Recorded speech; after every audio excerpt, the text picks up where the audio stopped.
almost 3 years ago to the day. Not kidding, as of tomorrow, it's the 3-year mark, but we ended up introducing something of a series in Black Ops 3 on the channel, talking about some of the changes from the very early beginning builds of the game, the alpha and the beta, compared to where it was at that point in May, on May 23rd.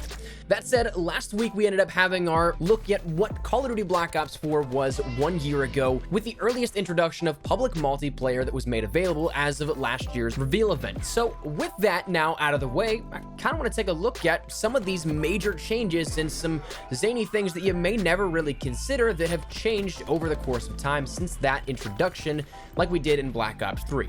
So today we're going to start off what may very well turn into a series of some of the larger, bigger, and huge changes in terms of design and some even fundamentals of the game that we know of and play today. So if you guys know of any changes you'd like to see and maybe want to see added to the next episode, feel free to let me know your thoughts in the comments down below. But also, if you guys are interested in this kind of stuff, make sure you hit that subscribe button because it's a cool little deep dive into what is the history of Black Ops 4. Let's just jump right into it. The first one I would talk about today is probably one of the biggest and the most fundamental changes that I remember and has stuck with me to this day.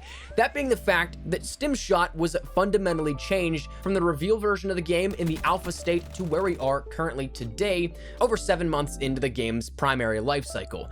Now, we did talk about this briefly in our 1-year retrospective video last week, but to recap here for you guys and to break it down fully, Stim Shot was that first introduction that offered a little bit more of an advantage to that brand new manual healing system when it was introduced. You could either have regular base manual healing that would take a little bit of time to cool down and then use again, and also would not be as fast, or you could equip a special ability that would allow you to heal instantaneously and a lot faster of a cooldown compared to the base version of that. Now, to put it into perspective, the regular manual healing took about 4 seconds if you were close to death whenever you ended up using that at the reveal.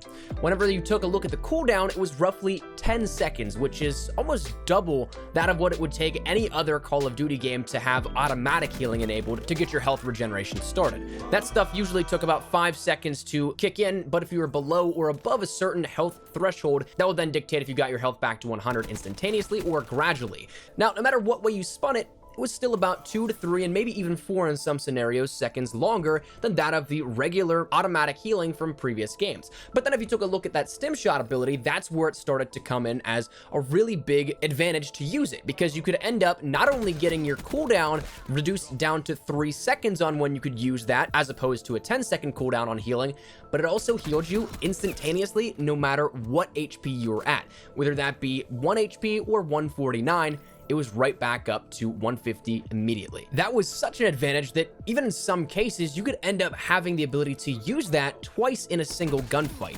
Of course, that was dependent on a little bit longer of gunfights happening, but still, you had that advantage that you would have full HP each time you peeked a shot or something like that.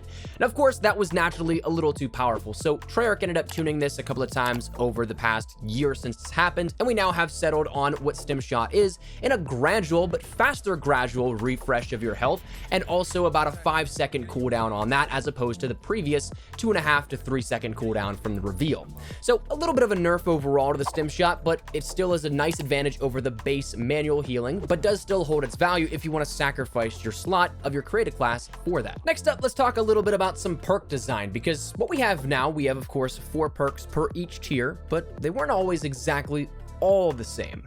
What we ended up having in the alpha or reveal version of the game was that Cold-Blooded and Scavenger were actually switched in their tiers. So as we know right now, Scavenger is a tier 1 perk that you can end up taking, and Cold-Blooded is a tier 2 perk. Previously, that was actually opposite. It was Scavenger as a tier 2 and Cold-Blooded as a tier 1. Now, as for the reasoning behind this in the change, your guess is as good as mine. It's probably because of some different perk balance in terms of more emphasis on other perks in those, so by swapping them out, it kind of balanced them out a little further, but it is something that if you take a look back at some of the menus of the reveal footage, you might notice that, and it was something, this isn't the first time this has happened as well. I remember Black Ops 3 as well had a very similar situation. It might have even been Scavenger and Cold-Blooded again at that point, but regardless, those two were changed out and were some cool little meta changes that were shifted with the then beta to full launch of the game after the reveal last May.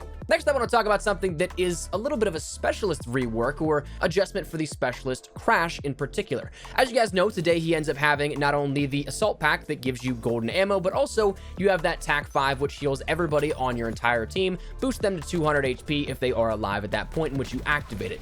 Previously, it actually wasn't that case. Not only one did it not heal everybody, but it also was a very interesting mechanic. It was very similar to, say, Mercy from Overwatch, in which you had to individually shoot your players by bringing out what looked like a sort of healing gun. Now, this is of course a lot more pick and choose than what it is right now, and personally, I prefer having the ability to just heal my entire team, but it was something that was definitely a more so refined mechanic over time, and something that even as of that beta, we got adjusted and has since been as such. But that reveal version was definitely something a little quirky when you look at it. Let's talk about some streaks real quick, because we're gonna breeze through not only this next one, but the one after that. The next thing I want to talk about is that of the attack helicopter within the reveal. There weren't all that many streaks within the reveal version of the game. We ended up having the ability to use the UAV, the counter UAV, the Hellstorm, the Sentry, the attack chopper, the Mantis, the strike team, or the gunship, and that was it. But where the attack chopper differs from now is that you actually had to bring out a tablet and call in the marker on where you wanted your attack chopper to come in, whereas now you just simply call it in and it strafes around the map and goes around and does its business. It was very similar to that of the stealth chopper from, say, Black Ops 2. So just a little different mechanic in how you brought it in. But then after that, we're going to fast forward a little bit to the beta, because the next score streak I want to talk about actually wasn't introduced until then. That being the Thresher, or what we know as the Thresher.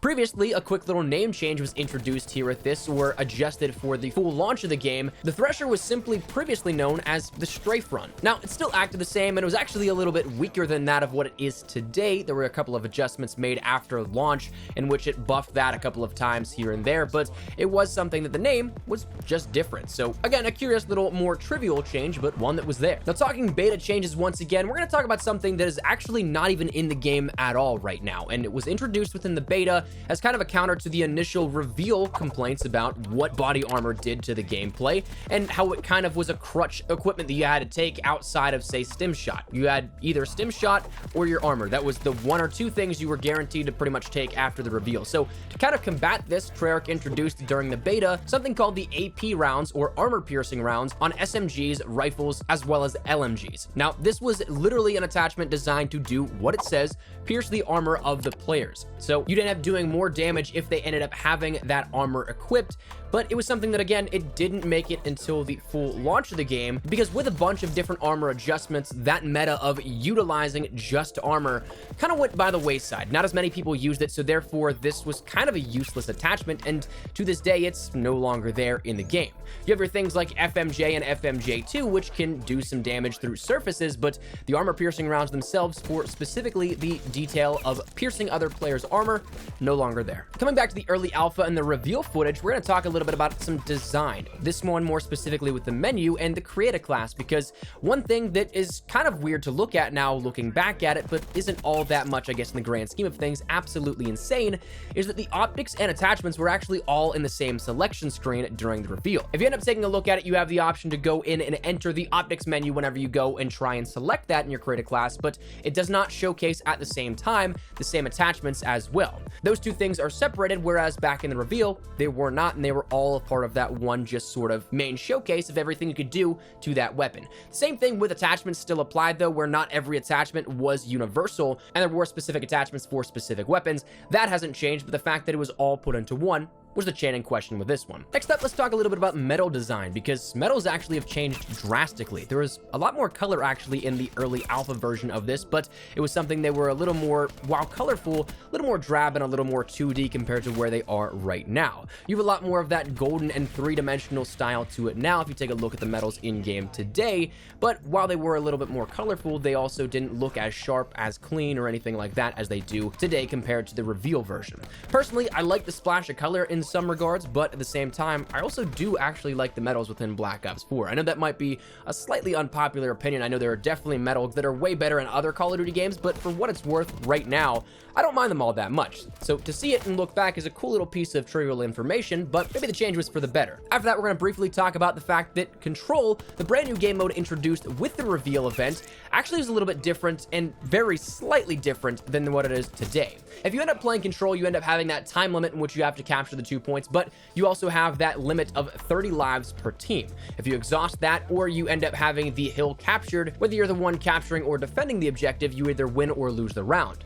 Previously, though, it was a little shorter, in which you only had 25 lives as opposed to the 30 in that reveal event version of the game. Now, this change was made during the beta to slightly elongate the game, and it's been there since, but it is something that, again, that change, I think, made Control a little bit of a sweet spot in terms of that playtime. The final thing we'll talk about is one that is honestly a very awesome improvement to the game that was made post-launch even, so when we take a look back at the reveal or even the beta, it wasn't there, that being ADS sensitivity options in terms of your controls. Now, you can do this incrementally where you can change the ADS speed percentage so you have not only your horizontal and vertical look sensitivity when you're not aiming, but you can also customize it a little bit further on console for the first time here with this game, that you can end up changing that sensitivity a little further when you're even aimed down sight, which does help out tremendously, and from a competitive standpoint is actually really great to have. So when we take a look at it, a lot of the fundamentals of the core game in the reveal did end up transferring over, but this was one that was not there and of course has made a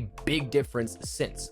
But that said, that is 10 changes here with this in terms of the reveal to the beta to the full launch of the game until today with Black Ops 4. Some much bigger than others, and some, of course, way more fundamental changes and are way better off now they're changed. Maybe some that you think maybe were better back in the day. But regardless, let me know your thoughts in the comments down below. Do you guys want to see more of this? I definitely have more stuff that I can pick through and bring to you guys that are some cool trivial things that are bigger and smaller changes of the like from the reveal to the beta to even today. So let me know your thoughts, but hopefully enjoyed the video. If you did, make sure to drop a like down below, and of course, if you are new to the channel, make sure you guys subscribe so you don't miss a single thing regarding all things Black Ops 4 changes like these, and of course, all things Call of Duty. If you guys also want to follow me over on Twitter and Instagram, those are the best places to get connected outside of YouTube. Practically live on both those. So if you guys want to strike up a conversation, ask me a question, whatever it may be, that link is down there in the description below. But other than that, thank you guys all so much for watching. Minus Espresso. I'll see you guys later. Take care, and peace.